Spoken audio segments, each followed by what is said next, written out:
Friends, welcome back to my YouTube channel Kumar academy में आप सभी का स्वागत है। तो चलिए, इस चैप्टर का चल रहा है समांतर श्रेणी। और चैप्टर की बात करें तो समांतर श्रेणी है और एक्सरसाइज 5.1 है और एनसीईआरटी का बुक है। तो चलिए, इस वीडियो में हम क्वेश्चन नंबर कराने वाले हैं 3 का।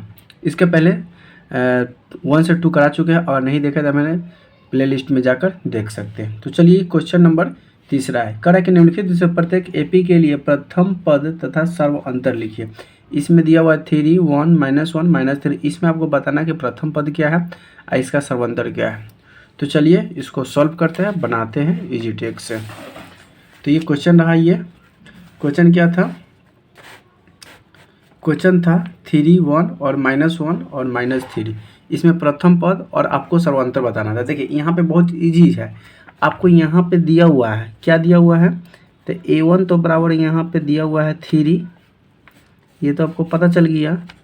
A2 दिया हुआ है 1 और A3 बराबर दिया हुआ है -1 और A4 बराबर दिया हुआ है -3। ये सब आपको दिया हुआ है। तो आपको कह क्या रहा है कि आपको ये सर्वांतर निकालिए। तो सर्वांतर यानी कि D। तो देखिए, D बराबर क्या होता है? तो D बराबर फॉर्मूला होता है कि आपको D निकालना है तो आपको A2 में से A1 को घटाना पड़ेगा। तो यहाँ देखिए, A2 का मान 1 है तो यहाँ पे लिख दीजिए 1 माइनस A3 का जगह A1 के जगह पर 3 है तो यहाँ पे डाल दीजिए 3। यानी कि 1 में से तो 3 नहीं घटेगा, 3 में से 1 घटेगा तो बचेगा कितना? 2। तो लेकिन कौन सा 2? -2। ये हमारा सर्वांतर आ गया। तो एक से तो काम चलेगा नहीं और आगे निकालना पड़ेगा। अब निकालेंगे क्या? D बराबर A3 में से A2 को घटाएंगे। तो A3 का मान यहाँ पे -1 है तो यहाँ पे पुट कर दीजिए -1। फिर माइनस A2 का मान यहाँ पे 2 है तो यहाँ पे 1 है तो यहाँ पे 1 डाल दीजिए। ठीक है। देखिए, माइनस माइनस प्लस यानी कि क्या हो जाएगा? 2। लेकिन कौन सा 2? -2। ठीक है। और आगे बढ़ते हैं। अब हम क्या करेंगे? D बराबर निकालने के लिए A4 में से हम क्या करेंगे? A3 को घटाएंगे। A4 यहाँ पे कितना है? -3 है माइनस A3 का मान क्या है? -1। तो यहाँ पर डाल दीजिए ब्रैकेट के अंदर में -1, क्योंकि ऑलरेडी -1 क्वेश्चन में दिया हुआ है। तो देखिए, यहाँ पे हो जाएगा -3, ये हो जाएगा माइनस माइनस प्लस, यहाँ पे हो जाएगा 1, माइनस प्लस माइनस माइनस और प्लस क्या होता है? माइनस, यानी घटाएंगे तो 2 आ जाएगा। देखिए, सर्व अंतर क्या आ रहा है? सबका -2 और -2 आ गया। अगर -2 नहीं आता तो हमारा सर्वांतर नहीं होता, इसलिए -2 आया तो ये क्या हो गया? मेरा सर्वांतर 2। तो यहाँ पे आपसे पूछा है प्रथम पद, तो यहाँ पे लिख दीजिए कि प्रथम पद बराबर, तो प्रथम पद यहाँ पे कितना है? 3 है तो यहाँ पे हो गया 3। अब क्या पूछ रहा है? सर्वांतर, तो यहाँ पे लिख दिए सर्वांतर बराबर कितना निकल गया? -2 आ गया। तो यहाँ पर सर्वांतर बराबर क्या हो जाएगा? -2। यही हमारा आंसर हो गया। चलिए, अब क्वेश्चन नंबर नेक्स्ट की ओर बढ़ते हैं। क्वेश्चन नंबर 3 का दूसरा। तो देखिए, 3 का दूसरा क्वेश्चन क्या कहा? ये रहा आपके सामने। 3 का दूसरा -5, -1 और 3 और 7। तो इसमें कह रहा है प्रथम पद और D निकालिए। तो चलिए, आइए स्क्रीन पर। तो यहाँ पे दिया हुआ है -5, उसके बाद क्या दिया हुआ है? उसका दिया हुआ है -1, उसका दिया हुआ है 3, 7। ठीक है। तो आप इसमें बताना है कि बताइए प्रथम पद कौन है और इसमें सर्वांतर क्या है। तो प्रथम पद तो हमें पता चल गया कि 5 दिया हुआ है, तो आपको बनाने की जो, अब सीधे आप D निकालिए। तो D बराबर क्या हो जाएगा?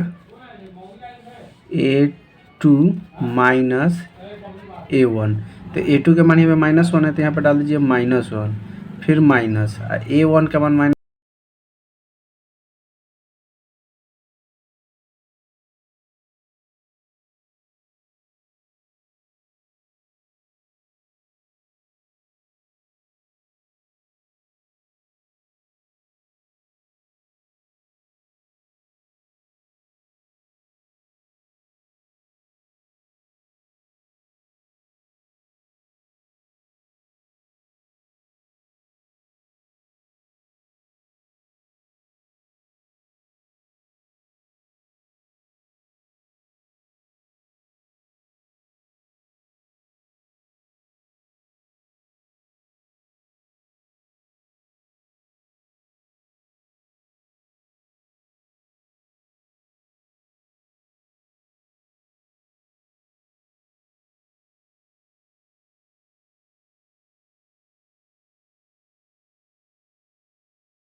तीसरा का ये नंबर 0.6, 1.7, 2.8 और 3.9 का डैश डैश है।